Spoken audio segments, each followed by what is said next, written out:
Puji nama Tuhan. Shalom. Boleh saya lihat jemaat di tempat ini yang bersuka cita luar biasa. Berikan tepuk tangan yang meriah buat Allah kita, saudara. Senang sekali bisa kembali bersama dengan saudara di tempat ini. Terima kasih buat Tuhan, terima kasih buat gembala saudara yang sudah memberi kesempatan untuk saya boleh kembali menyampaikan isi hati Tuhan di tempat ini. Saya berdoa dan saya percaya kita semua dalam perlindungan Tuhan yang sempurna. Amin.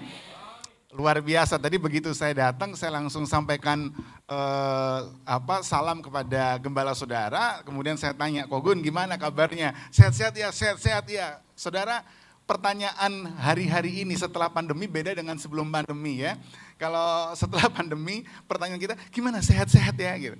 Kalau sebelum pandemi, pertanyaan gini, gimana kabarnya gitu. Jadi kabarnya, kalau sekarang ngomongnya sehat-sehat ya gitu.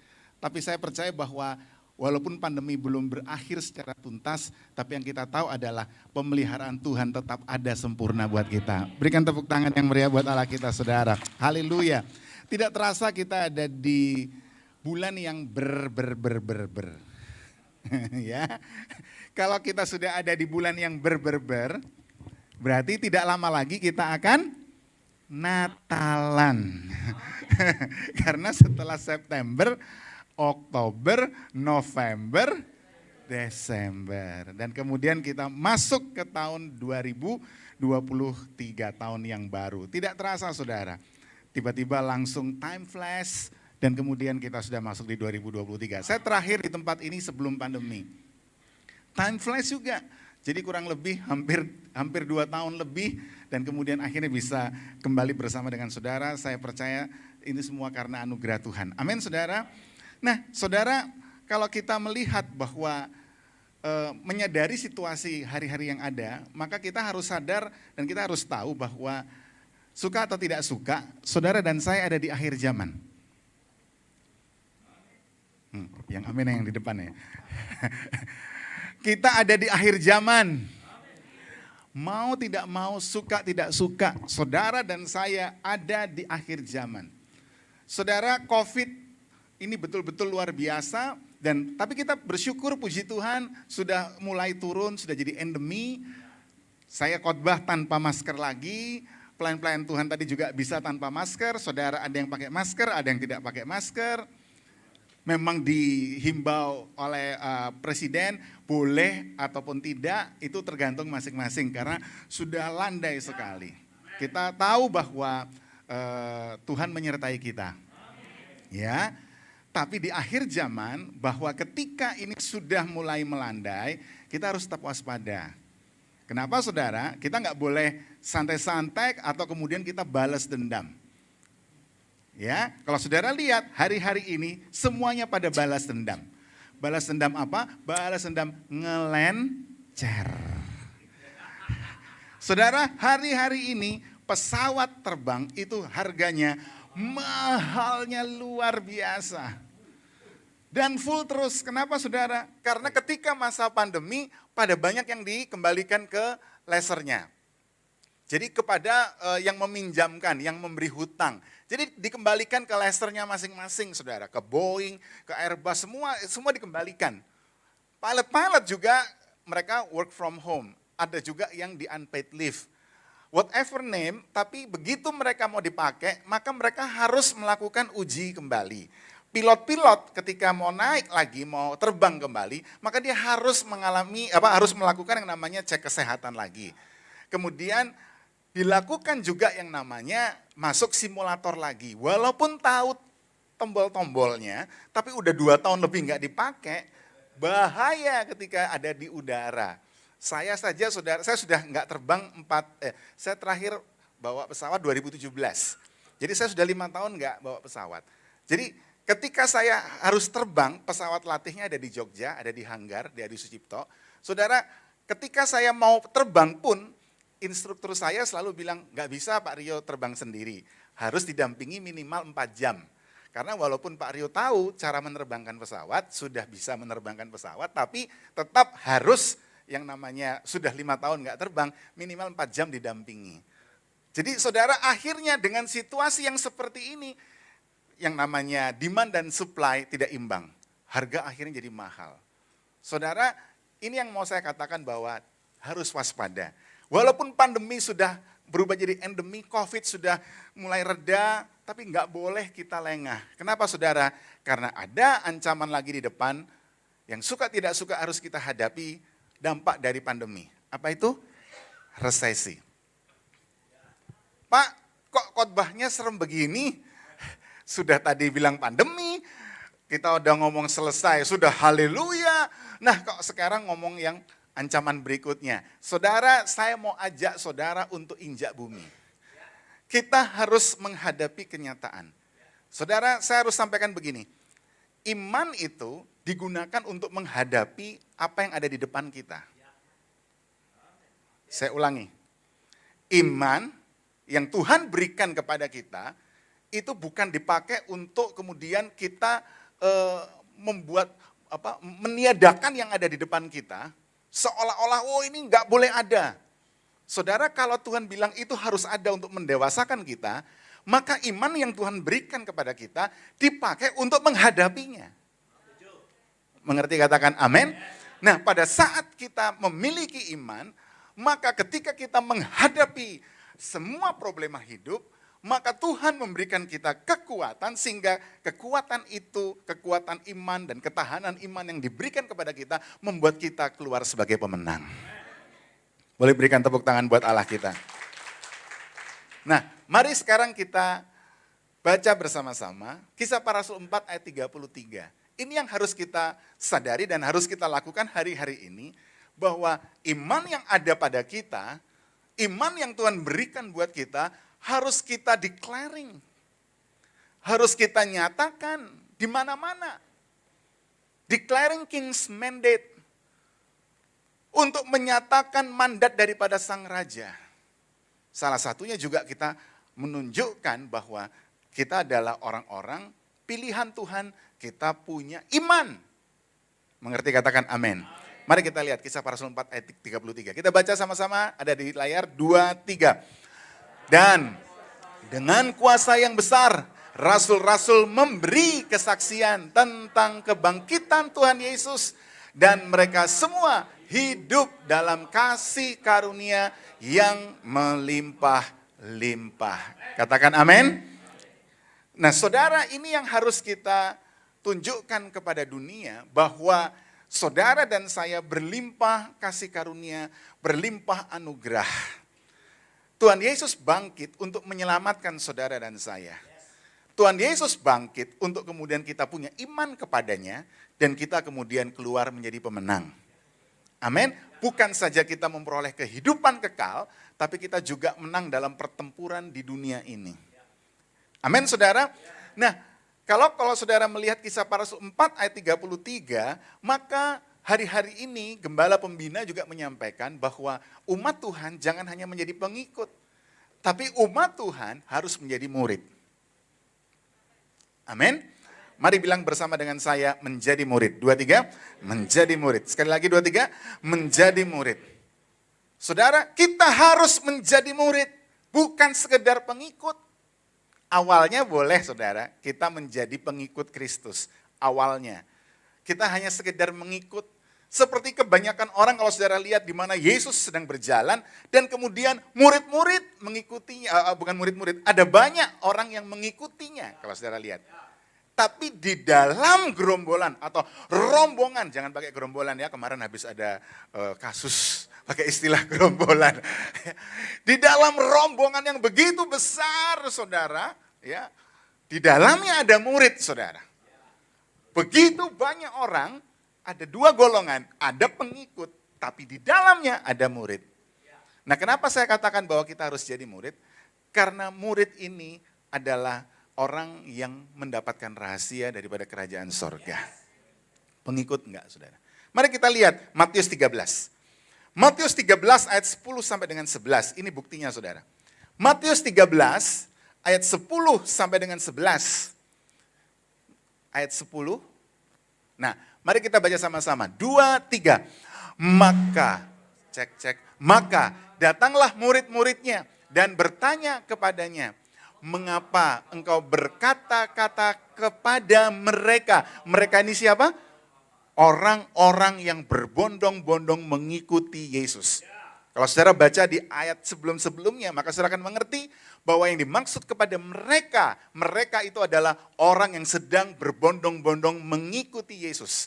Kepada mereka dalam perumpamaan. Mari kita lihat jawab Yesus ayat 11. Sama-sama, 2, 3.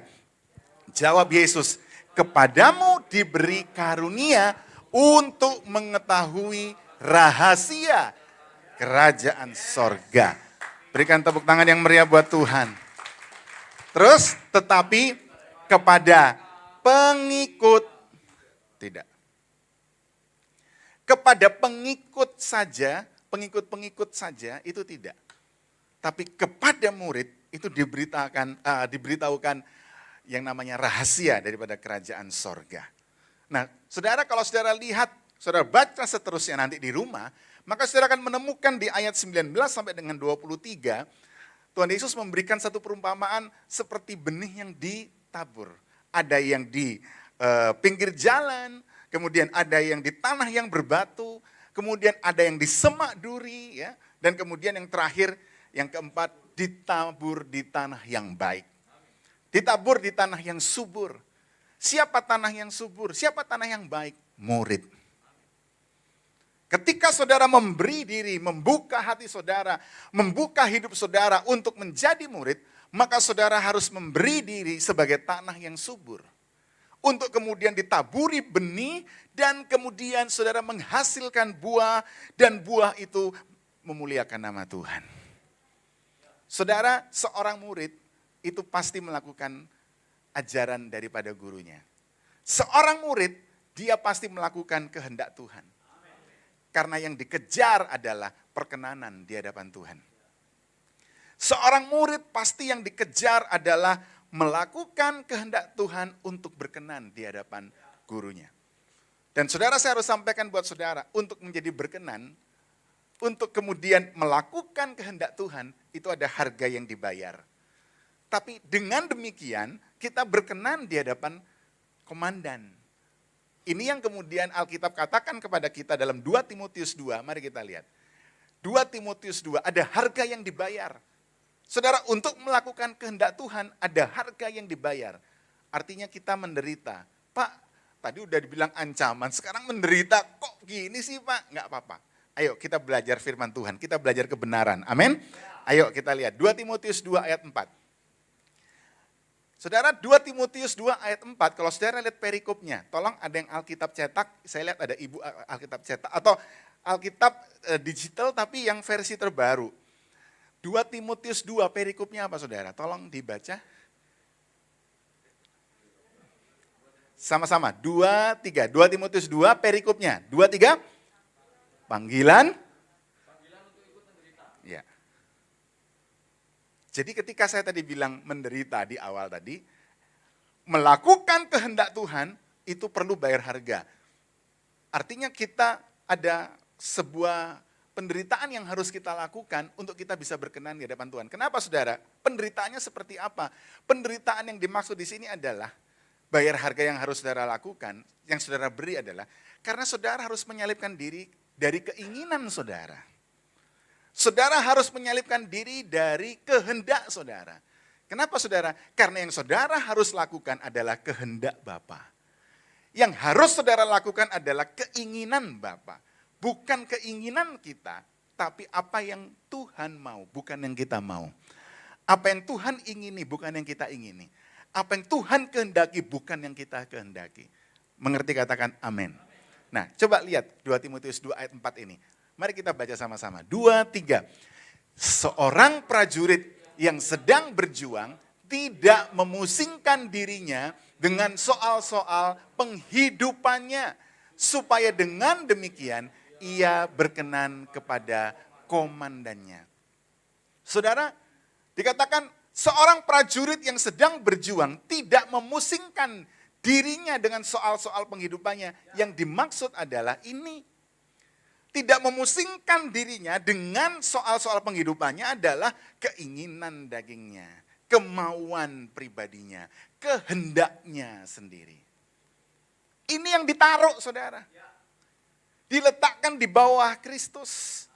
Sehingga yang kita ingini, ya, sehingga yang kita lakukan, yang kita ingini, yang kita kehendaki, semua adalah dari kehendak Bapa. Yang kita lakukan kehendak Bapa, yang kita lakukan keinginan Bapa, yang kita lakukan kemauan Bapa. Sehingga dengan demikian kita berkenan kepada komandannya. Nah, saudara, kalau saudara lihat ayat selanjutnya, ayat 5 dan ayat 6, itu bicara tentang kehidupan kekal. Nanti kapan-kapan, saudara. Itu bicara tentang olahragawan, dan yang ketiga adalah seorang petani. Tapi saya nggak bahas itu, kita bicara di ayat yang keempat tadi, tentang prajurit. Jadi artinya apa, saudara? Hari-hari ini di akhir zaman, yang Tuhan cari adalah seorang murid yang punya mental prajurit. Ayo bilang bersama dengan saya, murid bermental prajurit. 2, 3, murid bermental prajurit. Sekali lagi 2, 3, murid bermental prajurit. Sekali lagi, murid bermental prajurit. Berikan tepuk tangan yang meriah buat Tuhan. Katakan amin. Nah, ketika kita menjadi seorang murid yang melakukan kehendak Bapa, berkenan di hadapan Bapa, karena kita punya mental prajurit, maka kita tidak sulit untuk declaring king's mandate. Maka kita tidak sulit untuk menyatakan mandat daripada sang raja. Saudara, ada banyak tugas yang Tuhan berikan buat kita di muka bumi ini. Mengerti, katakan amin. Saudara, ada banyak tugas yang Tuhan kerjakan melalui saudara dan saya. Oleh sebab itu Tuhan memilih saudara dan saya. Mengerti, katakan amin. Nah, mari kita pelajari, saudara. Teladan daripada Yesus. Ketika Yesus melakukan tugas daripada Sang Bapa. Ketika Yesus declaring king's mandate. Jadi jangan kemudian saudara berkata bahwa, wah, yang melakukan declaring king's mandate berarti hanya kita. Enggak, Yesus pun juga melakukan. Dan mari kita meneladani apa yang Yesus lakukan. Sehingga dengan demikian saudara dan saya juga dikatakan melakukan apa yang Yesus lakukan. Setuju, katakan amin? Mari kita lihat Lukas 5 ayat 1 sampai 11. Lukas 5 ayat 1 sampai dengan ayat yang ke-11. Mari kita baca sama-sama. Lukas 5 ayat 1 sampai dengan ayat yang ke-11. Saya baca ganjil, saudara baca genap ya. Pada suatu kali Yesus berdiri di pantai Danau Genesaret, sedang orang banyak mengerumuni dia, hendak mendengarkan firman Allah. 2.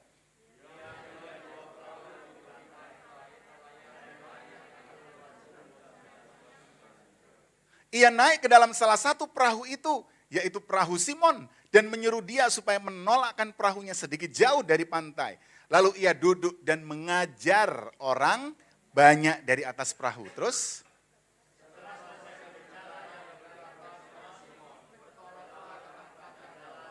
Dan tebarkanlah jalamu untuk menangkap ikan. Simon menjawab, Guru, telah sepanjang malam kami bekerja keras dan kami tidak menangkap apa-apa. Tetapi karena engkau menyuruhnya, aku akan menebarkan jala juga. 6.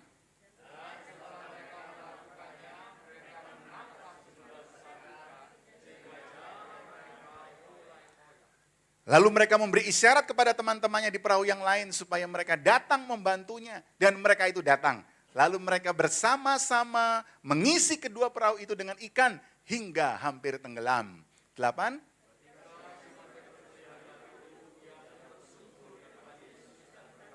Tuhan, pergilah daripadaku karena aku ini seorang berdosa. 9. Sebab ia dan semua orang yang bersama-sama dengan dia takjub oleh karena banyaknya ikan yang mereka tangkap. 10. Demikian juga Yakobus dan Yohanes, anak-anak Zebedeus yang menjadi teman Simon. Kata Yesus kepada Simon, jangan takut, mulai dari sekarang engkau akan menjala manusia. Ayat 11 sama-sama, 2, 3. Dan sesudah mereka menghela perahu-perahunya ke darat, mereka pun meninggalkan segala sesuatu, lalu mengikut Yesus. Katakan amin. Ayo ikat pinggang saudara lebih kencang, karena kita akan lebih dalam di Lukas 5 ayat 1 sampai 11 ini. Yang mau katakan amin. Nah, mari kita lihat teladan apa yang Yesus berikan ketika Yesus juga melakukan king's mandate, mandat daripada sang raja, mandat daripada sang bapanya. yang kita teladani juga. Yang pertama saudara, kita lihat ayat yang ketiga. Yang ketiga, ayat yang ketiga, mari kita lihat saudara. Dikatakan di sana Yesus naik ke dalam salah satu perahu itu, yaitu perahu Simon. Dan menyuruh dia supaya menolakkan perahunya sedikit jauh dari pantai.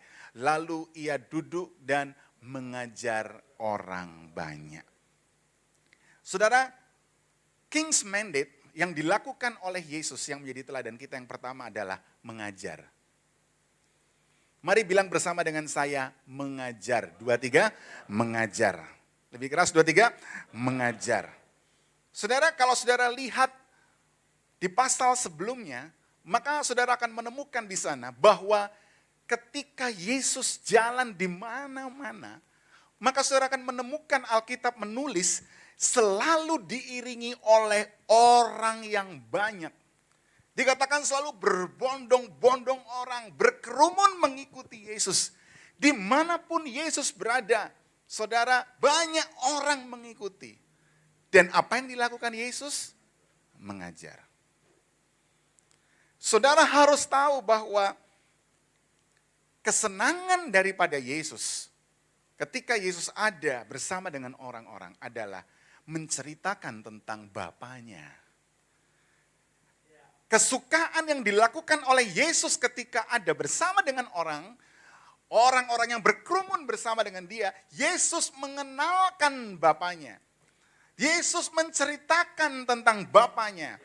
Yesus menceritakan tentang kerajaan sorga. Ini yang Yesus lakukan. Dia nggak ngapa-ngapain, saudara. Jadi begitu dia lihat manusia, yang muncul pertama adalah dia harus ceritakan tentang Bapanya. Dia lihat manusia lagi, yang muncul adalah dia harus kenalkan Bapanya. Dia lihat manusia lagi, yang pertama muncul adalah dia harus ceritakan tentang kerajaan sorga. Saudara, bagaimana dengan saudara dan saya? Ketika saudara melihat orang, apa yang timbul di pikiran saudara? Saudara, ingat kita hidup di akhir zaman. Saya tadi mengawali dengan kalimat itu. Kita sudah ada di akhir zaman, gak main-main. Resesi ekonomi tahun 2023 sudah di depan mata.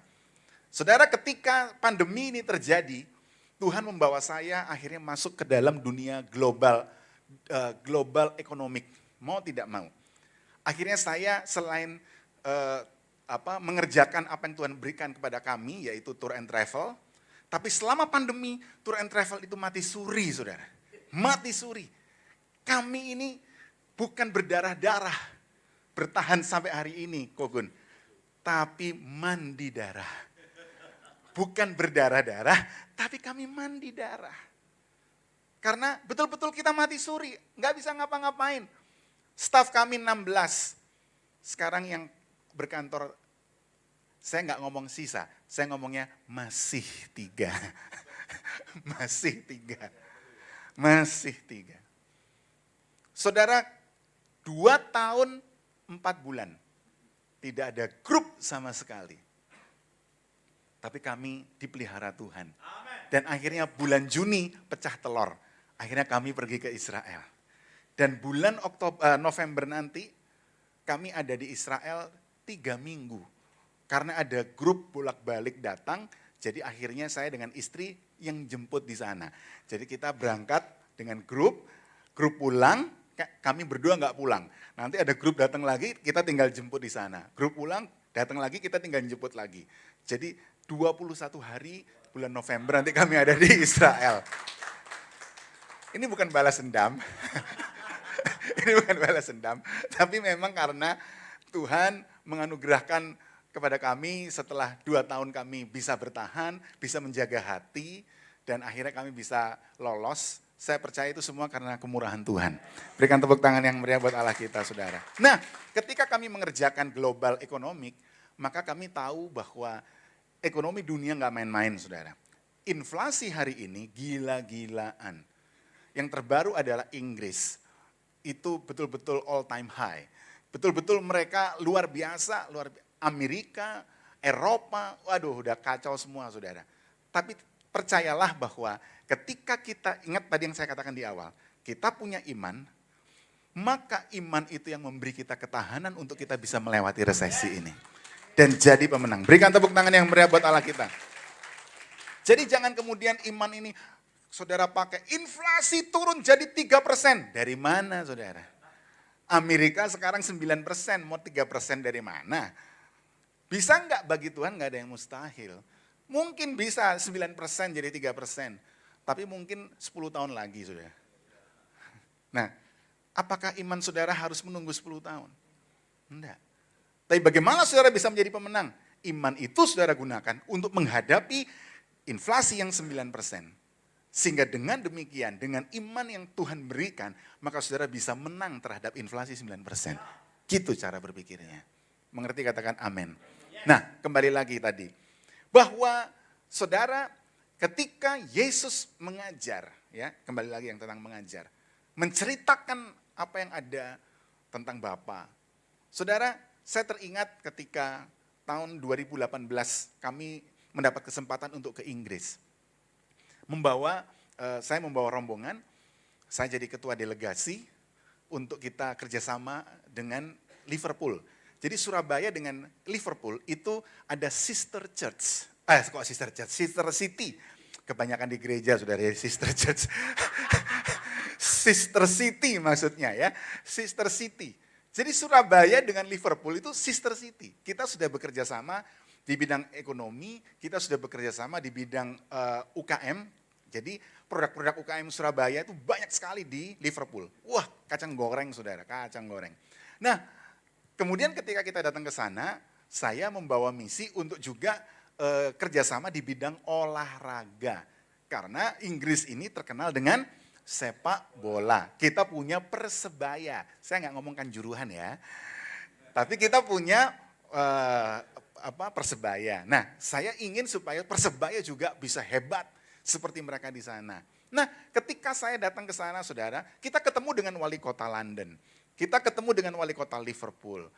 Kita juga ketemu dengan orang-orang petugas hotel, petugas restoran. Kita ketemu dengan orang-orang di tempat wisata. Kita ketemu orang di jalan. Saudara, begitu once kita sampaikan kita dari Indonesia, enggak saya tanya, perhatikan. Tidak saya tanya.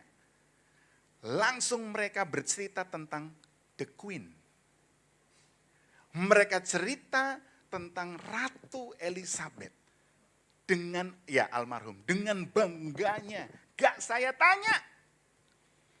Saudara, begitu kami ketemu wali kota, jadi diceritakannya, wah tentang The Queen. Saya pikir ya, lu mah pejabat di sini, lu jangan sampai nggak cerita The Queen. Kan gitu. Nah, saya pikir, oh ya normal lah. Saya pun juga ketika di Surabaya ada tamu, ya pasti saya akan bercerita tentang wali kota, gubernur, sampai dengan presiden, pastilah.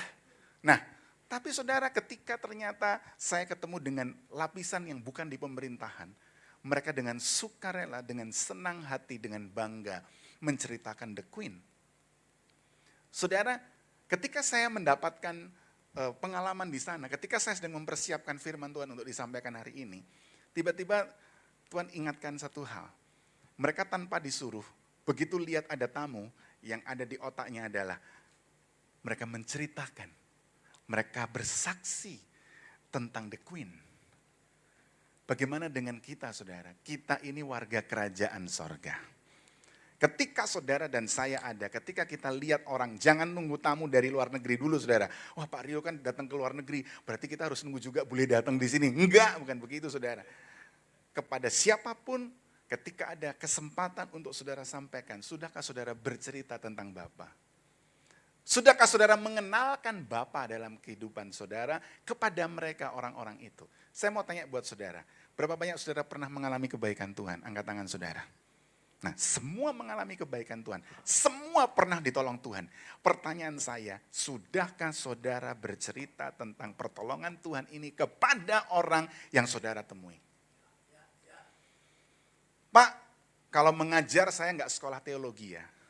Saya nggak ngerti sekolah teologi ya Pak, saya nggak ngerti tentang ilmu teologi ya, fine. Tapi tidak itu menghalangi untuk saudara bisa bercerita tentang Bapa saudara. Tentang kerajaan sorga, tentang kebaikan Bapa yang sudah diberikan kepada saudara. Jadi apa pesan Tuhan untuk yang pertama ini saudara? Ketika saudara lihat, kalau saudara lihat dalam Lukas 5, Yesus naik ke dalam salah satu perahu itu. Yesus datang ke Danau Genesaret, dia lihat ada perahu, dia kemudian bilang kepada Simon, saya mau pakai perahunya. Kemudian Simon memberikan perahu itu, dan kemudian dia minta ditolakkan agak ke dalam, dan kemudian dia mengajar. Saudara, pesan yang pertama yang mau disampaikan hari ini adalah, sudahkah saudara memberi diri saudara menjadi platformnya Tuhan? Petrus memberikan perahunya sebagai platform untuk Yesus menyampaikan kabar baik.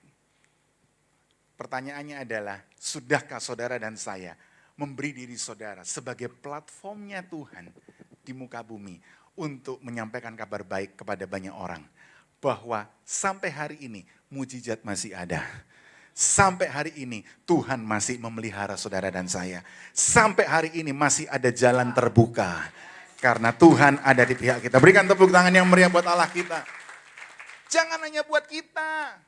Sampaikan kepada banyak orang. Amin. Declaring King's Mandate. Biarkan Tuhan melihat kita. Bukan yang sekedar pengikut. Tapi biarkan Tuhan melihat kita sebagai murid yang bermental prajurit. Yang kedua saudara. Mari kita lihat yang kedua di ayat 4 sampai dengan ayat yang ke-7. Dikatakan di sana, setelah selesai berbicara ia berkata kepada Simon, bertolaklah ke tempat yang dalam dan tebarkanlah jalamu untuk menangkap ikan. Simon menjawab sama-sama, Guru, telah sepanjang malam kami bekerja keras dan kami tidak menangkap apa-apa.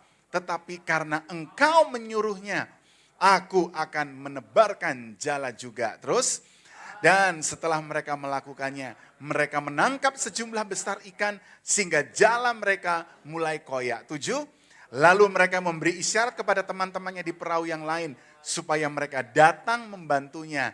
Dan mereka itu datang, lalu mereka bersama-sama mengisi kedua perahu itu dengan ikan hingga lebih keras, hampir tenggelam. Saudara, apa King's Mandate yang dilakukan Yesus menjadi teladan buat kita? Yang pertama adalah Yesus mengajar. Yang kedua adalah melakukan mujizat. Mari bilang bersama dengan saya, melakukan mujizat. 2, 3, melakukan mujizat. Lebih keras, 2, 3, melakukan mujizat. Saudara, ketika Yesus datang ke Danau Genesaret, ketika dia lihat ada banyak orang mengikuti dia, kembali lagi seperti yang saya sampaikan, yang ada di otak daripada Yesus, di pikiran Yesus adalah mengajar. Dia naik ke perahu, Petrus memberikan perahunya sebagai platform, Yesus mengajar. Tapi bukan sekedar itu tujuan Yesus datang ke Danau Genesaret. Apa tujuan Yesus datang ke Danau Genesaret? Selain mengajar, tujuan Yesus datang ke sana adalah untuk menjadikan Simon menjadi muridnya. Saudara, siapa Simon? Simon adalah nelayan. Siapa Yesus? Anak tukang kayu. Saudara, ketika Yesus datang di Danau Genesaret, kemudian Yesus mengajar, Simon mendengar.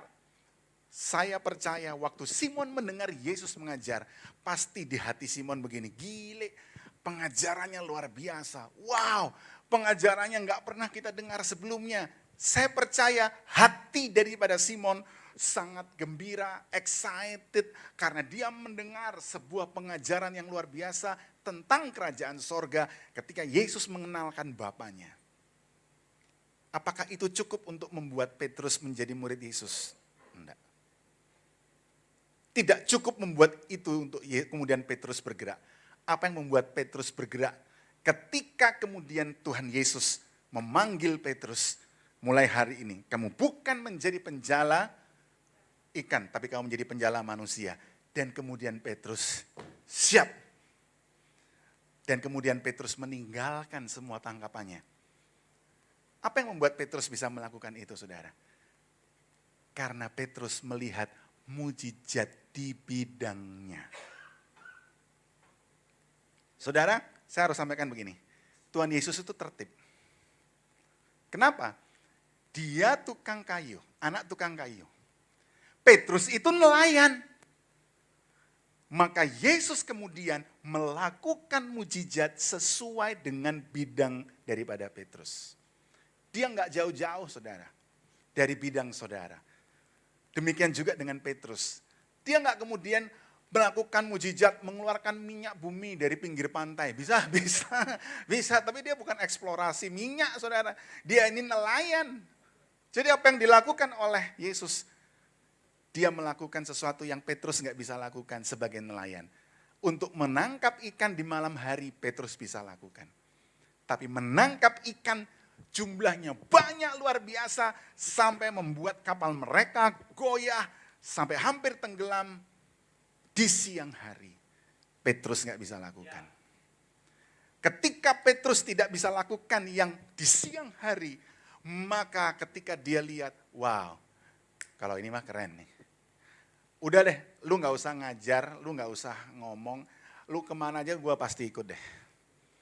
Kenapa saudara? Karena Yesus melakukan sesuai dengan bidangnya. Ingat saudara, hari-hari ini pun Tuhan juga bisa lakukan mujizat di bidang saudara. Amin. Yang saudara nggak bisa lakukan, Yesus bisa lakukan. Tapi ingat, tujuan Yesus melakukan itu bukan supaya saudara berkelimpahan, baik. Saudara kaya, saudara diberkati, baik-baik. Tapi ingat, tujuan awal dari Tuhan melakukan mujizat adalah untuk nama Dia dimuliakan. Untuk tujuan kerajaan sorga dinyatakan. Saudara, dalam bidang daripada Petrus, Tuhan ingin supaya Petrus kemudian mau menjadi murid Yesus. Makanya ketika dia datang di sana, dia lakukan mujizat. Untuk kemudian Petrus melihat sesuatu yang dia tidak bisa lakukan. Saudara, kita berdoa, meminta permohonan. Boleh? Boleh. Jawabannya ada berapa saudara? Jawabannya ada 3. Tapi saya sudah pernah khotbah Ayub di sini kan? Maka jawabannya ada 4. Yang pertama adalah ya. Jawaban yang kedua adalah tidak. Jawaban yang ketiga adalah tunggu. Jawaban yang keempat adalah masalah yang baru. Jadi pergumulan yang pertama belum dijawab ya, belum dijawab tidak, belum dijawab tunggu. Dapat lagi masalah yang baru. Saudara, jawaban Tuhan, kalau coba saudara buka catatan saya khotbah tentang Ayub di sini. Maka saudara akan tahu bahwa, oh ya, jawaban Tuhan itu 4, bukan 3 saudara. Tapi saya mau sampaikan begini. Di mana apapun jawaban Tuhan, baik ya, tidak, tunggu maupun masalah yang baru. Di dalamnya ada kepentingan sorga. Mau jawaban ya, mau jawaban tidak, mau jawaban tunggu, mau jawaban masalah yang baru. Di dalamnya ada nama Tuhan yang dimuliakan. Ada maksud Tuhan yang luar biasa di sana. Mau jawaban ya, ada maksud Tuhan di dalamnya. Mau jawaban tidak, ada maksud Tuhan. Mau jawaban tunggu, ada maksud Tuhan. Mau jawaban masalah yang baru, ada maksud Tuhan di dalamnya. Dan ketahuilah, maksud Tuhan selalu membuat kita menjadi baik, menjadi serupa dan segambar dengan Dia. Yang percaya berikan tepuk tangan yang meriah buat Allah kita. Jadi saudara jangan takut dengan jawaban apapun. Mau jawaban ya, puji Tuhan. Mau jawaban tidak, puji Tuhan. Mau jawaban tunggu, puji Tuhan. Mau jawaban masalah yang baru, puji Tuhan. Inilah murid yang bermental prajurit. Berikan tepuk tangan yang meriah buat Allah kita. Jadi Jane ini kena cancer saudara. Tahun 2018. Apa yang terjadi saudara? Dia harus masuk rumah sakit. Suaminya masih dampingi. Wah kalau saudara lihat kata Pak Rio ada masih, wah berarti ini ada yang tidak ini. Benar saudara. Akhirnya dia bisa keluar tahun 2019 dari rumah sakit. Tapi kemudian tahun 2019 kena lagi kanker yang berikutnya. Dan kali ini suaminya tidak ikut ke rumah sakit. Kenapa? Karena suaminya menceraikan dia. Kenapa? Karena suaminya maunya istrinya yang sehat, bukan istri yang sakit. Ini kalau Pak almarhum Bambang Yudo menyampaikan ini suami yang gaplei saudara. Ya, ini bukan suami anak-anak Tuhan. Mohon maaf. Ya, saya pakai istilah Pak Bambang Yudho almarhum tadi itu. Kenapa saudara? Ya, kan janji di pernikahan itu adalah dalam suka dan dalam duka, dalam sehat maupun dalam sakit. Ini enggak saudara, ini suami kurang ajar. Tapi saya berdoa dan saya percaya di tempat ini nggak ada yang seperti itu. Suami-suami istri di sini setia dengan pasangannya, amin. Luar biasa. Nah, kemudian singkat cerita, akhirnya di tahun 2021, singkat cerita ada 3 dan 3 kanker di tulang punggung, paru-paru dan liver. Akibatnya apa saudara? Dia harus kemoterapi. Sampai kemudian ada foto gundulnya, dan tapi akhirnya dia tumbuh lagi rambutnya dan kemudian dia nyiptakan lagu It's Okay ini. Tapi apa yang terjadi saudara? Ketika dia tahun 2018, tahun 2019 waktu dia diceraikan suaminya, dia ketemu Yesus. Dan waktu ketemu Yesus, dia menjadi radikal dengan Yesus. Pengharapannya terhadap Yesus luar biasa. Makanya dia disebut radical hope. Kenapa disebut radical hope? Radikal dalam pengharapan kepada Tuhan. Karena dia udah gak mungkin hidup lagi. Tapi dia tetap punya pengharapan, makanya dibilang radical hope. Dia menyebut dirinya adalah radical hope, saudara. Kepada Yesus. Singkat cerita, akhirnya dia dapat golden buzzer. Dia gak dapat yes, tapi dia dapat golden buzzer. Saudara, 3 statement. Statement yang pertama tadi, waktu Howie Mandel, dia nanya, tapi kamu gak kelihatan kalau lagi sakit loh. Apa jawaban dia? Jawabannya gini, Gak penting orang ngelihat aku dalam keadaan sakit. Yang penting adalah orang bisa lihat aku dalam keadaan baik. Itu yang lebih penting. Karena buat dia tidak mau menjadi murid yang bermental pecundang. Dia mau menjadi murid yang bermental prajurit. Amin. Dan statement kedua, Simon Cowell waktu dia tanya, Simon Cowell bilang apa saudara? Simon Cowell bilang, kamu keadaannya kok sakit gitu dan sebagainya. Jawabannya Simon apa saudara? Apa jawabannya si itu? Dia bilang begini. Si siapa? Jane bilang, kamu nggak bisa menunggu hidup sudah nggak sulit lagi, baru kamu bisa bahagia. Dan jawaban ini yang membuat dia menjadi luar biasa memuliakan nama Tuhan. Dia dibawa ke CNN, ke CNBC, diwawancara TV-TV dunia, dan luar biasa. Golden Buzzer Simon Cowell di sepanjang sejarah American Got Talent saudara. Viewernya YouTube itu mungkin mentok tuh 12 juta. Kalau saudara lihat viewernya dia sudah menembus 250 juta saudara. Dan statement yang ketiga yang terakhir, dia bilang begini. Apa yang disampaikan saudara? Dia bilang begini. Dokter bilang, aku ini adalah orang yang bertahan dari kanker. Dokter bilang hidupku tinggal 2%. Saudara lihat statement dia terakhir. 2% is something. 2% is not 0%. 2% itu hebat, 2% itu spesial. 2% itu bukan 0%. And I wish people knew how amazing is. Dan dia berharap bahwa semua orang tahu bahwa hebat, 2% itu hebat. 2% itu bukan 0%. Apa yang dia lakukan saudara? Dia memuliakan nama Tuhan. Dia bukan mental pecundang, tapi murid yang bermental prajurit. Dia tidak kemudian, aduh Tuhan kok tinggal 2%. Enggak.